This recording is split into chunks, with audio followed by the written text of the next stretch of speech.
ബിസ്മില്ലാഹിർറഹ്മാനിർറഹീം. അസ്സലാത്തു വസ്സലാമു അലൈക യാ സയ്യിദി യാ റസൂലല്ലാഹ്. ബഹുമാനപ്പെട്ട ഈസാ നബി അലൈഹിസ്സലാം ദൂരെ നിന്നൊരു മല കാണുകയും അത് പ്രകാശം കണ്ട് ആ മലയുടെ അടുത്ത് നിന്ന് അള്ളാഹുവിനോട് ചോദിക്കും, എന്താണ് ഈ അത്ഭുതം? ഈ മല വളരെ പ്രത്യേകതയുള്ളൊരു മലയാണല്ലോ. അള്ളാഹുവിനോട് ചോദിക്കുമ്പോൾ അള്ളാഹു അവിടുന്ന് കൽപ്പന നൽകുകയാണ്. യാ ഈസാ നബി അലൈഹിസ്സലാമിനോട് അവിടുന്ന് പറയുകയാണ്, ഇതിലും വലിയ അത്ഭുതം നിനക്ക് കാണണമോ? ആ മല രണ്ടായി പിളർന്നുകൊണ്ട് അതിൻ്റെ അടിയിൽ ഒരു മനുഷ്യൻ ഇബാദത്ത് ചെയ്യുന്നത് കാണണോ? അങ്ങനെ ആ മല രണ്ടായി പിളർന്നുകൊണ്ട് അവിടെ ഇബാദത്ത് ചെയ്യുകയാണ്.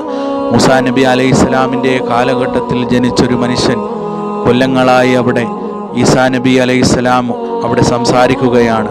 അള്ളാഹുവിനു വേണ്ടി ആ രസത്തിൽ ആ സുഖത്തിൽ അവിടെ നിന്ന് അള്ളാഹുവിനേക്ക് ഇബാദത്ത് ചെയ്തപ്പോൾ അള്ളാഹു അദ്ദേഹത്തിന് മരണമില്ലാതെ കാലകാലത്തോളം അവിടെ ഇബാദത്തിനായി ഭക്ഷണം നൽകുകയും അതിൻ്റെ അടുത്തുള്ള മുന്തിരിവള്ളിയിൽ നിന്നും അദ്ദേഹം ഭക്ഷിക്കുകയും ചെയ്തു. അദ്ദേഹം ഈ ലോകത്തെക്കുറിച്ചൊന്നും അറിഞ്ഞില്ല, കൊല്ലങ്ങളായി കടന്നു പോകും. അവിടെ വെച്ച് പറയുകയാണ്, ഇതിനേക്കാൾ ലോകത്ത് നിനക്ക് ഇഷ്ടപ്പെട്ട ശ്രേഷ്ഠമായ ആരെങ്കിലും ഇനി വരാനുണ്ടോ?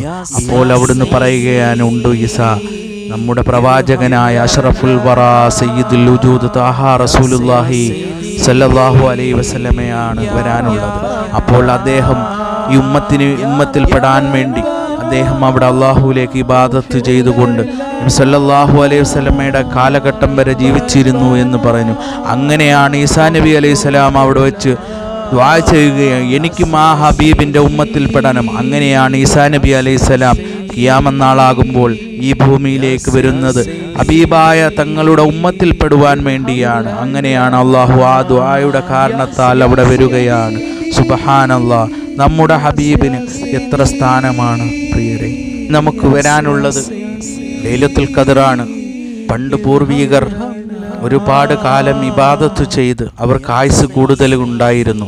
400 വർഷവും 500 വർഷവും ഒക്കെ ഇബാദത്ത് ചെയ്താൽ കിട്ടുന്ന ആ ഒറ്റ ഒരു രാത്രി കൊണ്ട് അല്ലാഹു സുബ്ഹാനഹു തആല നമ്മുടെ പാപങ്ങളെല്ലാം പൊറുക്കുകയാണ്.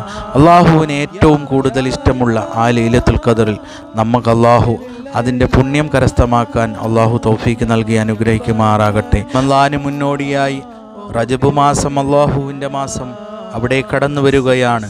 നമുക്ക് അള്ളാഹുവിൻ്റെ അടുത്ത് ഇബാദത്ത് ചെയ്യുവാനായി ആ മിഹ്റാജ് രാവിൽ അള്ളാഹു സുബ്ഹാനഹു തആല ഹബീബായ തങ്ങളെ നേരിട്ട് കണ്ട് അവിടെ ആലിംഗനം ചെയ്ത ആ സംഭവം ഇതാ ആ മാസം അടുത്തു വരികയാണ്. പ്രിയ മുഅ്മിനീങ്ങളെ, നമുക്കിനി നന്നാവാം. അള്ളാഹുവിലേക്ക് അടുത്തുകൊണ്ട് ശഅബാൻ മാസത്തിൽ കടന്നുകൊണ്ട് ആ റമളാനെ വരവേൽക്കാൻ ഓരോ കാതുകളും